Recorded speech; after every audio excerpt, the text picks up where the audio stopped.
The crystal chandeliers of the Stovall Foundation's annual charity gala dripped light onto the city's elite. But for Amy Ridings, the glare felt interrogating. At 6 months pregnant, the silk of her emerald gown felt tight across her belly, a constant reminder of the precious, vulnerable life she carried. Her husband, William Stovall, stood a few feet away, a king in his domain. He was laughing, his hand resting casually on the arm of his new PR director, Dana Peterson. The gesture was innocent to the room, but to Amy, it was a brand. Dana was sharp, all angles and ambition, in a crimson dress that seemed to bleed into the opulent surroundings. Amy clutched her glass of sparkling water, the condensation cold against her warm skin. She had been trying to get William's attention for 10 minutes, to tell him she was feeling faint, but he was caught in Dana's orbit. As she watched, Dana leaned in and whispered something in his ear. William's smile widened. He didn't even glance her way. The ache in Amy's heart was sharper than the one in her lower back. This had become their new reality. William present in body, but absent in spirit, his focus perpetually snagged by the brilliant, cutting presence of Dana. Deciding she could wait no longer, Amy started toward him, navigating the clusters of tuxedos and gowns. Just as she reached his side, placing a gentle hand on his back, Dana turned her razor-sharp gaze on her. "Amy, darling," Dana purred, her voice loud enough for those nearby to hear. "You look maternal, so wonderfully domestic. William was just telling us how you've dedicated yourself completely to nesting. It's sweet." The word sweet was laced with poison. It implied simplicity, a lack of sophistication. It was a verbal pat on the head. Amy felt her cheeks flush. She looked to William, expecting him to defend her, to gently correct Dana's condescending tone. Instead, he just smiled a tight, non-committal smile. He adjusted his tie, his eyes flickering away from hers. His silence was a betrayal far louder than Dana's words. In that moment, he wasn't her husband. He was a spectator at her humiliation. "The baby and I are both doing well. Thank you, Dana," Amy managed, her voice steadier than she felt. Dana's eyes swept down to Amy's swollen abdomen, a flicker of something cold and appraising in her look. "Of course. I'm sure you have your hands full. Planning nurseries, picking out booties. Meanwhile, William and I are about to close the biggest merger of his career. He needs a partner who can keep up, you know." The implication was clear.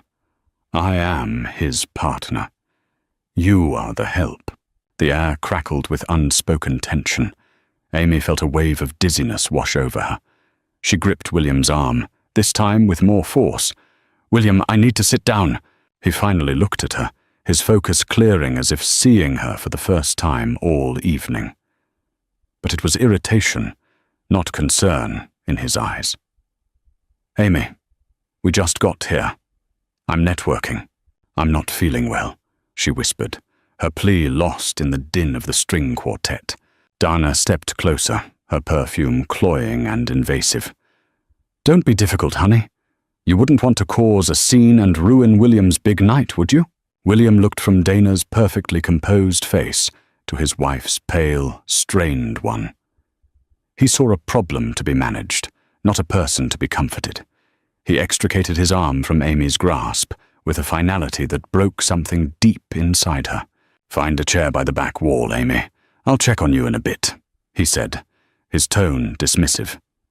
He then turned back to Dana and the circle of investors, leaving Amy standing alone in the center of the swirling, indifferent crowd. She stood there for a long moment, the glittering room blurring around her.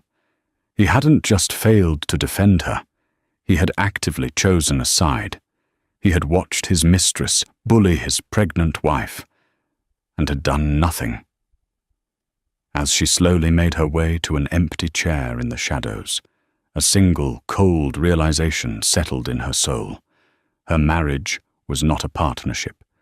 It was a gilded cage, and the door had just been slammed shut. From across the room, she saw a man in a quiet, well-tailored suit watching the exchange with a look of profound disapproval. Their eyes met for a brief second. It was Stephen Butler, CEO of a rival tech firm. He gave her a small, almost imperceptible nod of empathy before turning away. But in that fleeting moment, Amy felt seen. It was a tiny flicker of light in an overwhelming darkness. The days following the gala were a study in cold silence. William moved through their sprawling, minimalist penthouse, like a ghost, his apologies vague and insincere. "You were being oversensitive, Amy," he'd said once, not even looking up from his phone. "Dana is just direct. It's how business is done." He made it her fault, another layer of gaslighting that left her questioning her own sanity. But the memory of his inaction, of his vacant smile as Dana belittled her, was seared into her mind. Amy tried to reclaim their life. She'd cook his favorite meals, only for him to call and say he was working late. She'd suggest they work on the nursery together, and he'd claim to be too swamped preparing for the merger Dana had so proudly mentioned. The baby, their baby, was becoming a footnote in the story of William's ambition. The unraveling happened on a Tuesday. William was supposedly on a 2-day business trip to Chicago. Amy was sorting through laundry when his tablet, which was synced to his phone, chimed with a new message. It was on the nightstand, face up. She never snooped. Their trust, she had once believed, was implicit. But a gut-wrenching instinct, born of weeks of isolation and suspicion, compelled her to look. The message was from Dana. "Last night was incredible. Can't believe you're already gone. The hotel feels empty without you. Hurry back." XOXO. Amy's breath hitched. She scrolled up. It was a long thread, a secret history of her husband's life. Photos of Dana and William at intimate dinners, not in Chicago, but at a restaurant just 10 blocks from their home. Texts filled with private jokes, flirtatious banter, and logistical planning for their trysts. One message from William stood out, sent just after the gala. "You were amazing tonight. A true power player. I need that energy in my life." The laundry basket slipped from Amy's hands, clean clothes spilling onto the plush grey carpet. The sterile, beautiful home they had built suddenly felt like a crime scene. Every object, the photos on the wall, the expensive art, the king-sized bed, was a lie. She was not his partner. She was his roommate, the caretaker of his heir, a relic from a life he was actively trying to shed. Her first impulse was a tidal wave of rage. She wanted to smash the tablet, to throw his designer suits out the floor-to-ceiling windows, to scream until her lungs burned. But then, a chilling calm washed over her. It was the calm of absolute certainty. The fight wasn't worth having, because the war was already lost. He had made his choice, over and over again, in 1,000 small betrayals that had culminated in this one, undeniable truth. When William returned the next evening, feigning exhaustion from his trip, Amy was waiting for him in the living room. The tablet was on the coffee table between them. She didn't have to say a word. He saw it, and the colour drained from his face. "Amy, it's not what you think," he began, the classic, cowardly opening line of the guilty. "Then what is it, William?" she asked, her voice eerily level. "Is it direct, like Dana? Is it just how business is done?" He flinched, recognizing his own pathetic excuses thrown back at him. She understands the pressure I'm under. The merger seems to be going very well, from the looks of your hotel photos," Amy interrupted, the cold fury finally beginning to surface. "Tell me, was betraying your pregnant wife part of the synergy strategy?" William sagged into a chair, his bravado collapsing. happened. I never meant to hurt you. You meant it every time you chose to lie to me, she shot back, standing up. Her body trembled, not from weakness, but from a surge of protective adrenaline. It was for her, and for the baby. You meant it at the gala, when you let her humiliate me. You stood there, William. You watched her try to make me feel small and worthless while I was carrying your child. And you chose her. You chose her then. And you're choosing her now. He couldn't meet her gaze. He stared at his hands, a millionaire titan reduced to a petulant child caught in a lie. What do you want, Amy? Money? The apartment? The question was so transactional, so devoid of love or remorse, that it snapped the last thread of hope she might have been clinging to. He wasn't fighting for her. He was negotiating an exit. I want nothing from you, she said, the words tasting like ash. I want nothing that is tainted by you and her. I am leaving. Leaving? Amy, be realistic, he scoffed, a hint of his old arrogance returning. You're pregnant. You have no job, no family in this city. Where would you possibly go?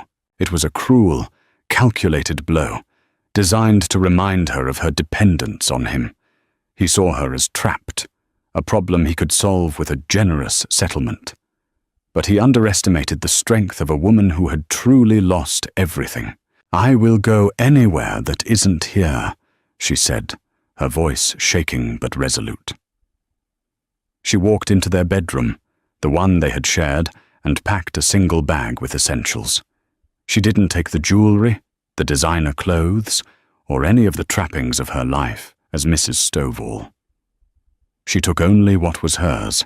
As she walked past him toward the front door, he finally stood up, a flicker of panic in his eyes.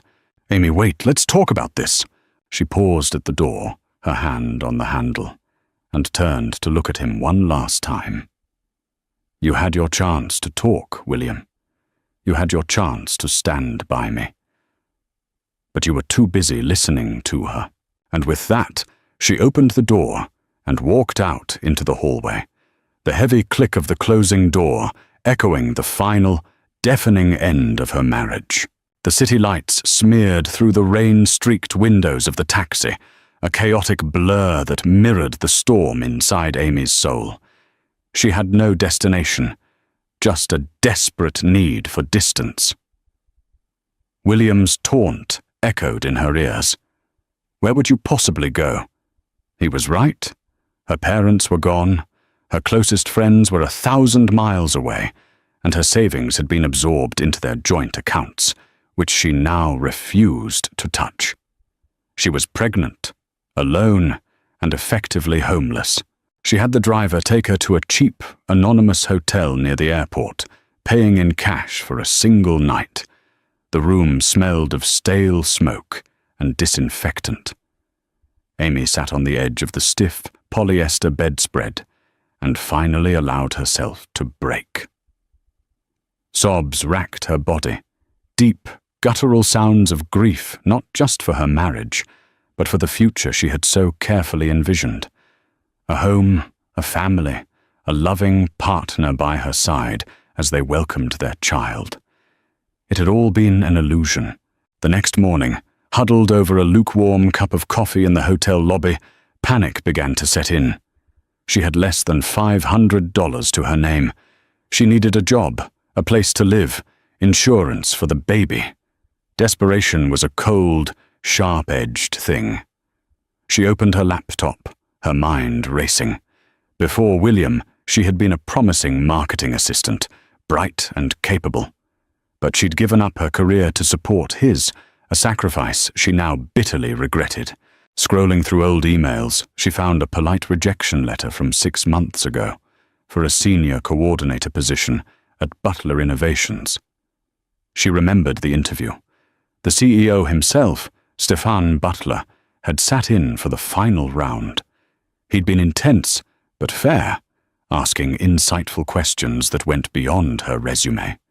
He was the same man she'd seen at the gala, the one who had looked at her with empathy, On a wild, desperate whim, she found his email address online. Her fingers trembled as she typed. Subject, following up, Amy Ridings, formerly Stovall. Dear Mr. Butler, you may not remember me, but I interviewed for a senior coordinator position at your company several months ago. My circumstances have changed drastically and unexpectedly.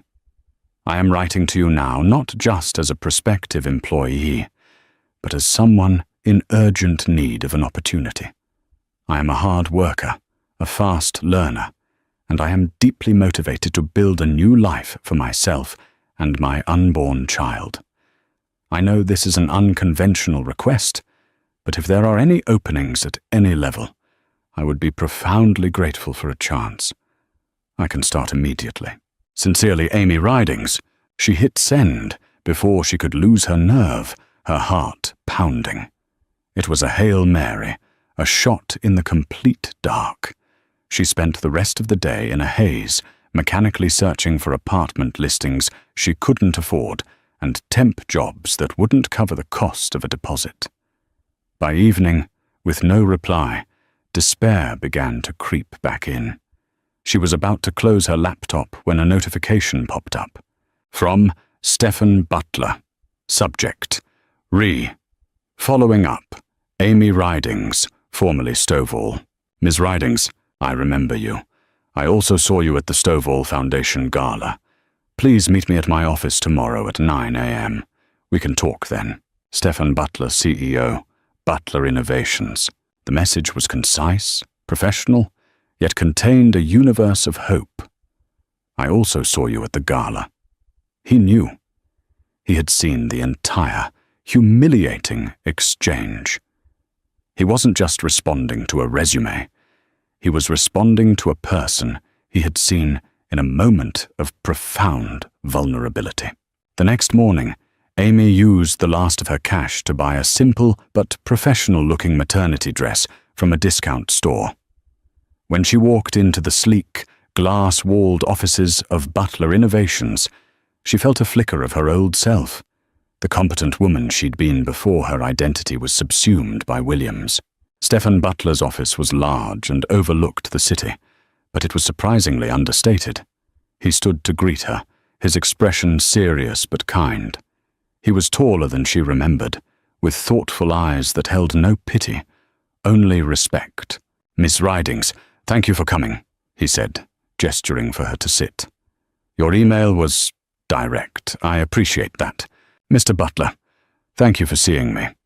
I know it was inappropriate. It was resourceful, he corrected gently.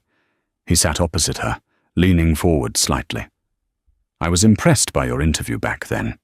The only reason we didn't hire you was because your then-husband's company was a direct competitor in a new sector we were entering.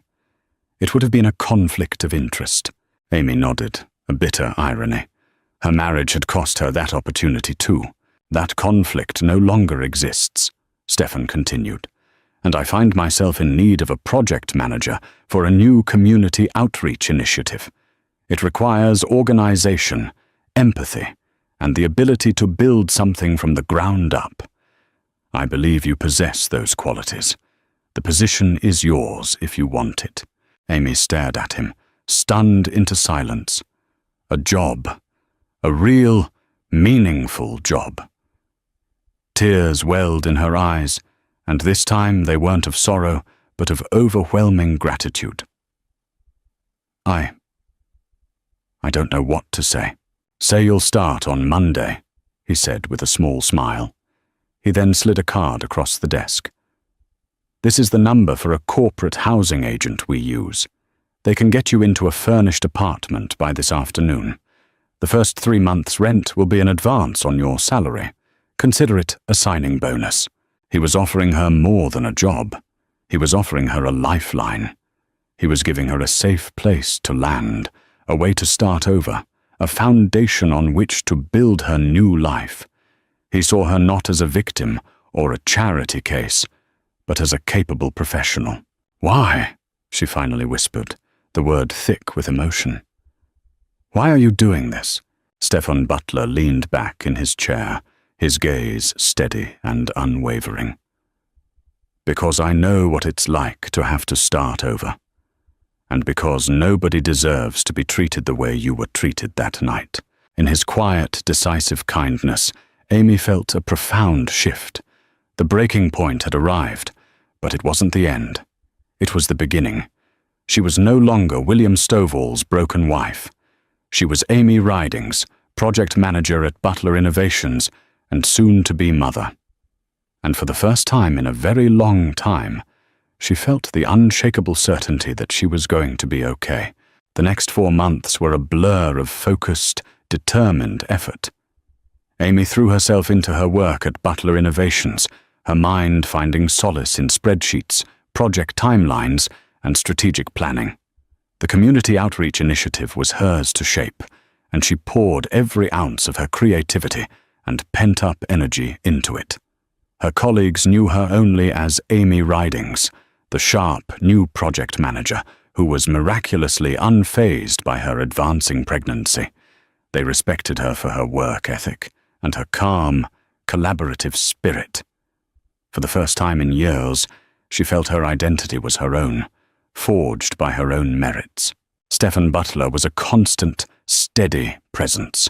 He was a demanding boss, expecting excellence, but he was also profoundly supportive. He'd stop by her desk not for overbearing check-ins, but for genuine conversations about the project's progress. He listened to her ideas, valued her input, and gave her the autonomy to succeed. Their relationship was entirely professional, yet a deep, unspoken respect grew between them. He never once mentioned the gala or her past. He treated her as the capable executive he had hired, allowing her the dignity of leaving her history behind. The company-leased apartment was a cozy one-bedroom in a quiet, safe neighborhood. It was a world away from the cold, cavernous penthouse she had shared with William, and she loved it for that. She filled it not with expensive art, but with second-hand furniture she lovingly restored, books, and the tiny clothes and toys she bought for her baby. This small space was hers, a sanctuary she had built with her own salary.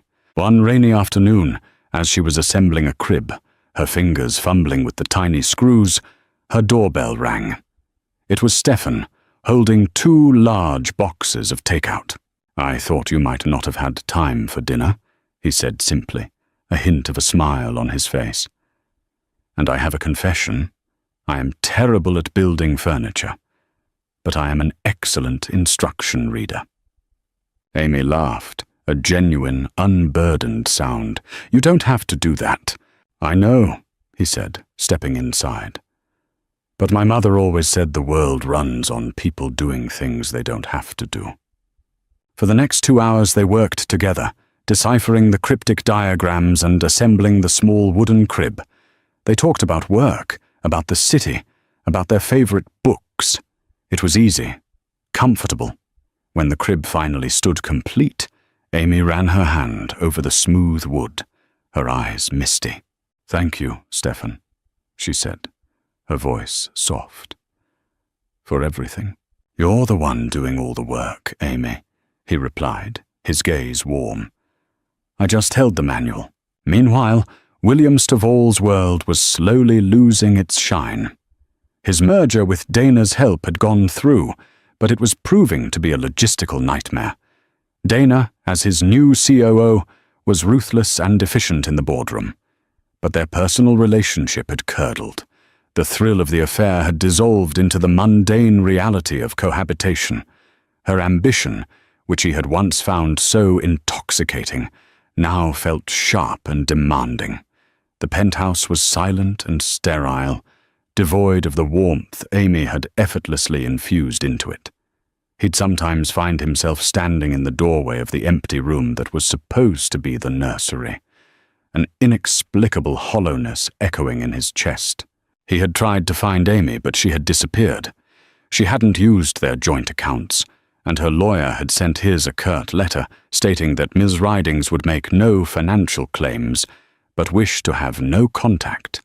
It infuriated and confused him. He had offered her a generous settlement, a way to be comfortable. He couldn't comprehend that she had chosen hardship over his money. He told himself it was pride, that she'd come back when she realized how hard the world was. But as weeks turned into months, a cold dread began to seep in. He hadn't just lost a wife, he had lost the moral compass of his life, and he was only now beginning to realize how adrift he was. One evening he saw a local news segment online about Butler Innovation's new literacy program for underprivileged children. The camera panned to the project manager leading the event. It was Amy. She was glowing, her belly full and round under a smart blazer. She spoke with confidence and passion, surrounded by smiling children and adoring colleagues. Beside her, nodding in approval, stood Stephen Butler. Seeing her so vibrant, so successful, so completely independent of him, was like a punch to the gut. She wasn't just surviving, she was thriving. The narrative he had clung to of the helpless, dependent wife who would have to crawl back to him, shattered into a million pieces. She hadn't needed him. She hadn't needed his money or his name. And in that moment, watching her build a new life, a better life, on the ashes of the one he had destroyed, William Stovall felt the first, true, soul-crushing pang of regret. The first contraction came at 3 a.m., a sharp, insistent clenching that pulled Amy from a deep sleep. A wave of both fear and exhilaration washed over her. This was it. After months of rebuilding her life, brick by painful brick, the most important part was about to begin. Her birth plan was simple: get in a cab, go to the hospital, and call her doula. But as the contractions grew stronger, a wave of panic hit her. She was doing this alone. Her hand hovered over her phone. There was no family to call, no husband to wake. On instinct, she scrolled to Stefan's name. It felt unprofessional, an overstep of boundaries. But he was the only person in the city who felt like a friend, her only anchor. She hesitated, then sent a brief text. "The baby is coming. I'm heading to St. Jude's Hospital. Just wanted to let you know I won't be in tomorrow." She didn't expect a reply. It was the middle of the night. But as she was hobbling out the door to meet the taxi she'd called, her phone buzzed. "I'm on my way. Don't go alone." By the time she was checked into the labor and delivery ward, Stefan was there, looking surprisingly calm in a pair of jeans and a casual jacket.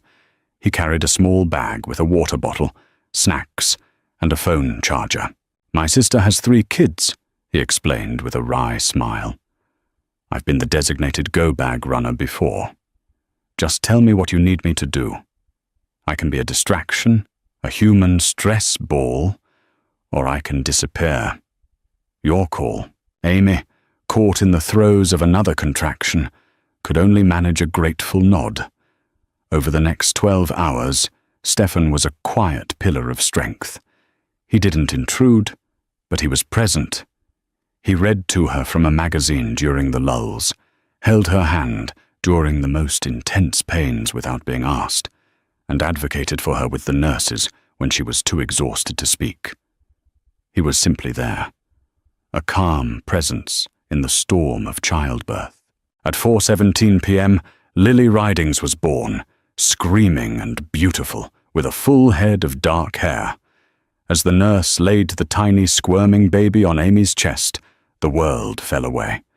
All the pain, the betrayal, the heartbreak of the past year dissolved into an overwhelming, all-consuming love for this little person. She was a mother. Tears of joy streamed down her face as she looked at her daughter, her perfect, precious daughter. When she looked up, Stefan was standing by the window, his back to her, giving her and Lily their moment.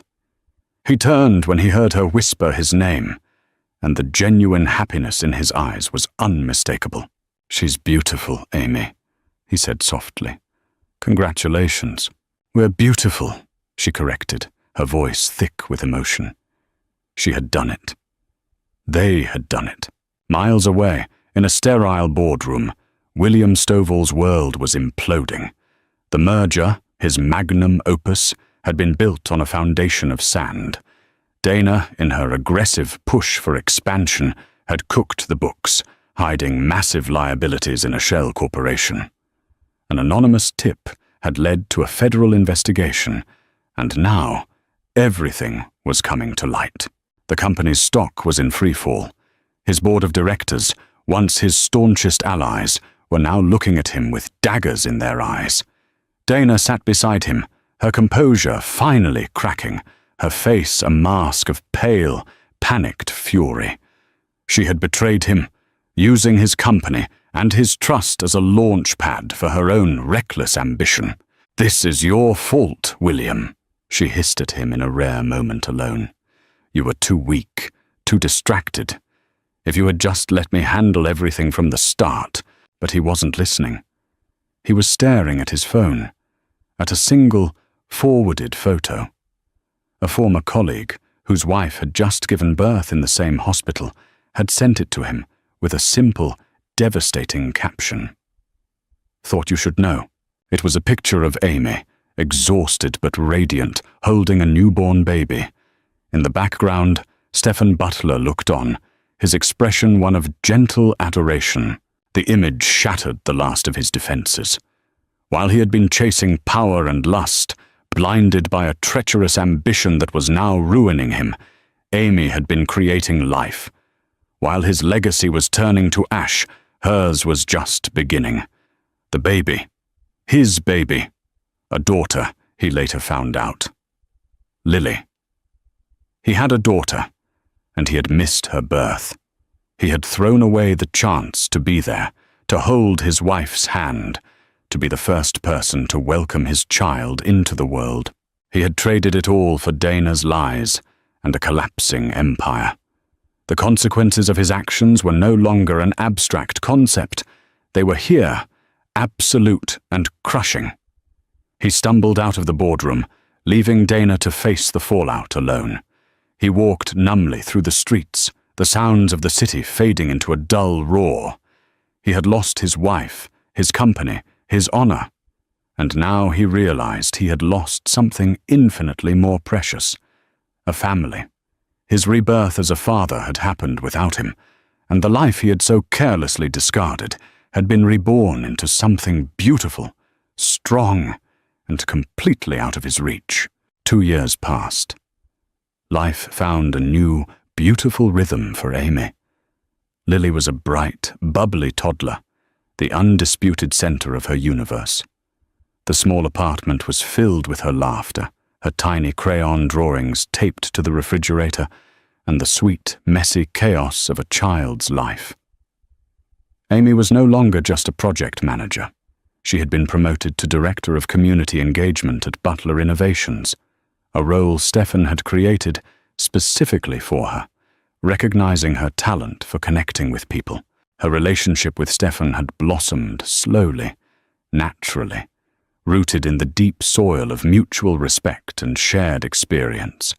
He had been there for Lily's first steps, her first words, her first fever. He never tried to replace William, but instead carved out his own unique role. Stephen, the man who could always be counted on, the one who brought pizza on tired nights and knew how to make Lily giggle uncontrollably. He loved Amy, and he was falling in love with her daughter. The question of their future together hung in the air, a gentle and unspoken promise.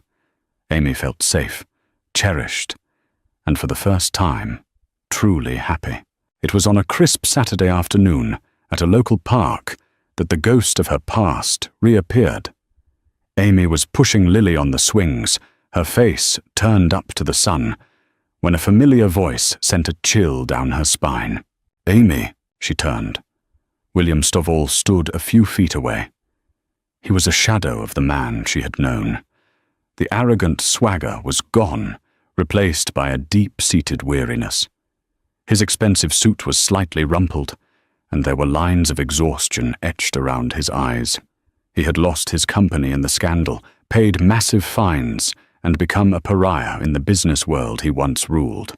The consequences had been severe. "William," she said, her voice flat, devoid of emotion. She instinctively moved to stand in front of the swing, shielding Lily from his view. His eyes, however, were locked on the little girl with dark, familiar hair. A look of profound, gut-wrenching pain crossed his face. Is she? Her name is Lily, Amy said, her tone firm.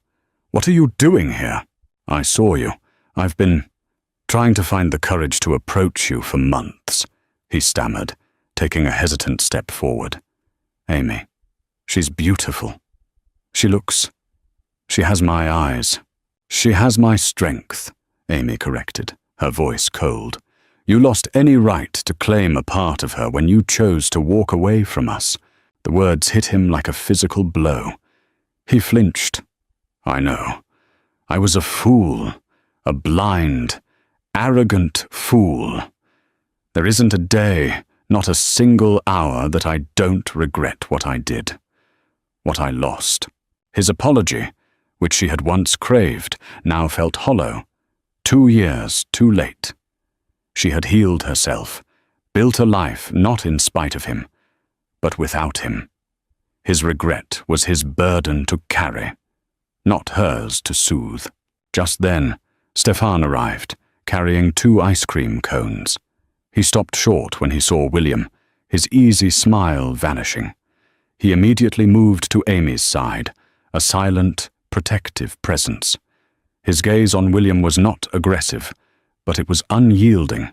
William's eyes flickered between them, taking in their easy intimacy, the way Stefan's hand rested naturally on the small of Amy's back. He saw it all. The shared life, the unspoken bond, another man being a father to his child. The power dynamic had completely inverted. He was no longer the millionaire titan looking down on his dependent wife.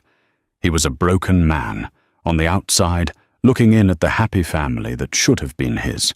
I see, William said, his voice cracking. You've moved on. I've built a life, Amy clarified. A happy one. You should go, William. You're upsetting my daughter.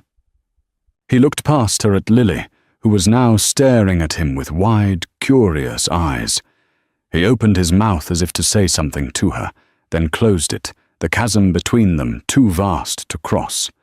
The regret in his eyes was so potent it was almost tangible. He looked back at Amy, his face a canvas of desperation. Can I see her again? Please, Amy, I'll do anything. No, she said, the word sharp and final. You don't get to reappear and disrupt our peace because you're finally feeling sorry for yourself. Goodbye, William. She turned her back on him, took the ice cream from Stefan, and crouched down to give it to Lily, her world shrinking back to the only thing that mattered. William stood there for a long moment, a ghost at the feast of their happiness. Then, defeated, he turned and walked away, the weight of his choices pressing down on him with every single step. The power shift was complete. Amy was no longer the victim. She was the gatekeeper to the life he desperately wanted back, and she had just slammed the door in his face. William did not give up. A week later, a thick envelope arrived at Amy's office from his lawyer. Inside was not a threat, but a proposal. He was offering to sign over a majority of his remaining personal assets, a portfolio worth millions, into a trust for Lily, to be managed solely by Amy. His only condition was a request for structured, supervised visits. Amy threw the letter in the trash. This was his old way of thinking, that money could fix anything, buy anything, even forgiveness. It was an insult to the life she had painstakingly built on her own terms. But William had changed. His desperation was not for power or control, but for a connection he himself had severed. He knew he had to do something more. He had to face her without the shield of his lawyers or his money. He found out from a public notice where Butler Innovations was hosting its next community event, the opening of a new children's library that Amy had championed. He went there not as a donor or a VIP, but as a member of the public. He stood at the back of the crowd, watching as Amy took the stage. She was radiant, speaking with a passion that captivated the entire audience. She thanked her team, the community, and finally she looked over to the side of the stage. "And finally," she said, her voice softening, "I want to thank Stephen Butler, whose belief in this project was unwavering, and whose belief in me changed my life." Stephen, holding a sleeping Lily in his arms, met her gaze with a look of pure love. The crowd applauded, but William heard nothing. The sight of that perfect, self-made family was a physical torment. This was his reckoning. After the ceremony, as Amy was greeting well-wishers, he approached her. Stephen saw him first and moved protectively to her side, but Amy put a hand on his arm, stopping him. She needed to face this herself. "William, I told you to leave us alone," she said, her voice low and steady. "I know, and I will," he said, his voice raw, with an emotion she had never heard from him before. Humility. "But I need you to hear this first. Not from a lawyer. From me." He looked her directly in the eye, and for the first time she saw no arrogance, no manipulation, only raw, unfiltered pain. "I was wrong," he began, his voice breaking. "I was a coward. I was so terrified of the man I was becoming, a husband, a father, that I clung to the boy I used to be, the one who needed constant validation, the one who measured his worth in deals and conquests. Dana wasn't my great love. She was my great escape. An escape from responsibility, an escape from the kind of profound, terrifying love you offered me, the kind I knew I didn't deserve." He took a ragged breath. "I let her hurt you. I watched it happen, and I did nothing, because standing up for you would have meant admitting my own weakness. It was easier to let you be the victim than to admit I was the villain. And for that, I will never forgive myself." He then did something that shattered Amy's composure. The once invincible William Stovall sank to his knees on the polished library floor, right there in front of her. He didn't care who was watching. "Amy, I am begging you," he whispered, his head bowed. "Not for you. I lost you. I know that. I destroyed any chance of us. This is for her. For Lily. Please don't let my catastrophic failure as a husband make me a complete failure as a father. I don't want the money back. I don't want anything from you. I just want to know my daughter. Let me read her a story. Let me see her on her birthday. I will accept any boundary, any rule you set. I will crawl if I have to. Please, I'm begging you." Tears were streaming down his face, silent and unashamed. This wasn't a performance. It was a complete and utter surrender. The man who had everything was now kneeling, begging for the one thing he couldn't buy. Amy was frozen, her heart a battlefield of conflicting emotions. The anger she had held for so long was being washed away by a confusing wave of pity. This broken man was a stranger to her. She looked at Stephen. He wasn't glaring at William with hatred. His expression was one of quiet solemnity. He gently squeezed her arm. "It's your decision, Amy. Whatever you choose, I'm with you." His unconditional support was the final piece. This wasn't about William's redemption. It wasn't about forgiving him or forgetting the past. This was about her daughter. What was best for Lily? Could a child be harmed by having a father who was genuinely, desperately remorseful and wanted to love her? She looked down at the kneeling man who was once her entire world. The power was entirely in her hands. She had to make a choice, not between two men, but between her past and her daughter's future. Amy took a deep breath, the scent of new books and fresh paint filling her lungs. She was standing in the quiet of the children's library, a monument to the new life she had built. William was still kneeling, waiting for his sentence. "Get up, William," she said, her voice soft but firm. He slowly rose to his feet, his face etched with anxious hope. "I will never forget what you did," she stated, her words clear and precise, leaving no room for misinterpretation. "The love I had for you is gone. It died the night of that gala, and you spent the next few months burying it. We will never be a family again." His face fell, but he nodded, accepting her terms. "I understand, but," she continued, looking over at Stefan, who was gently rocking a stirring Lily. "Lily deserves to know her father. Not the man you were, but the man you are trying to become. I will agree to co-parent. We will use a mediator to set up a schedule for supervised visits. They will be short at first. You will respect my rules, my boundaries, and Stefan's role in our lives. You will never speak ill of him or me in front of her. You will earn her trust, not demand it. If you ever, for 1 second, revert to the man you were, it's over. Do you understand?" Relief washed over William's face, so profoundly that he seemed to shrink, the tension draining out of him. Tears welled in his eyes again, but this time they were tears of gratitude. "Yes," he choked out. "Thank you, Amy, thank you."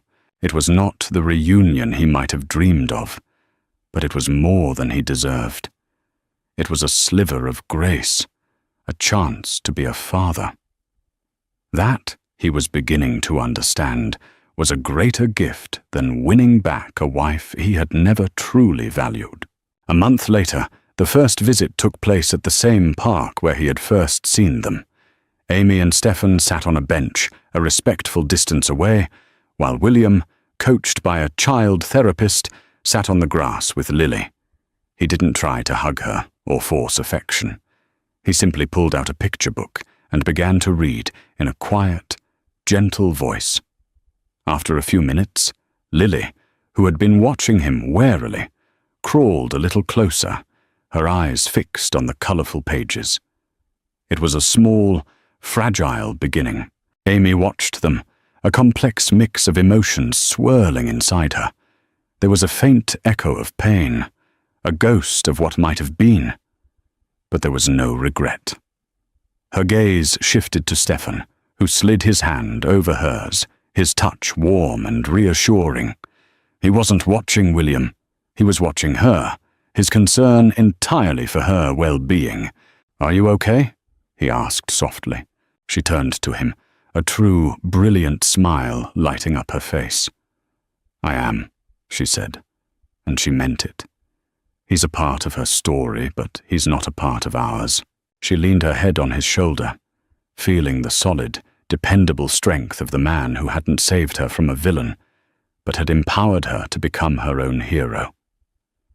He hadn't given her a fairy tale. He had given her something far better. A real life, built on respect, partnership, and a love that was quiet, steady, and true. William's redemption arc would be long and solitary. It wouldn't end with him winning his family back, but with him slowly, painstakingly becoming a man worthy of being his daughter's father. His wealth was gone, his status a memory. His new purpose was found not in a boardroom, but in the small, patient moments spent on a park bench, hoping to earn a smile from a little girl with his eyes and her mother's unshakable strength. For Amy, a new dawn had broken long ago.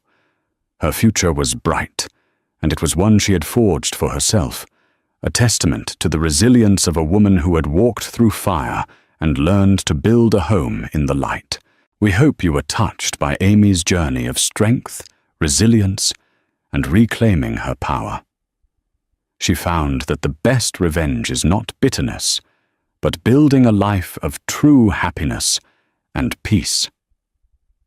Her story reminds us that even after the deepest betrayals, we have the strength within us to start over and define our own future on our own terms. True love is not about being saved, but about being seen and supported as you save yourself. If this story resonated with you, please hit the like button, share it with someone who might need to hear this message, and be sure to subscribe to our channel for more emotional and empowering stories every week. Thank you for watching.